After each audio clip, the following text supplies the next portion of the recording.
Ito naman yung pinagawa kong pinasemento kong daan palabas ng bahay. Yan.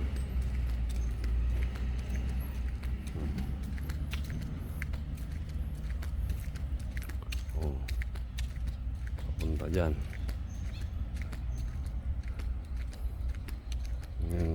Sa susunod sa labas naman, hindi pa tapos. Ito yung bahay. Yan.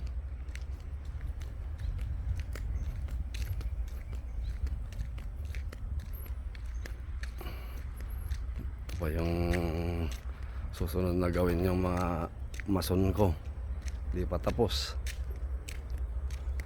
Tapusin nila bukas. Ito yung bahay. Yan.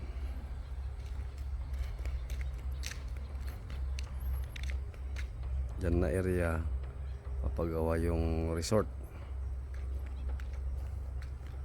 kung may budget, pag-ipon pa ng budget.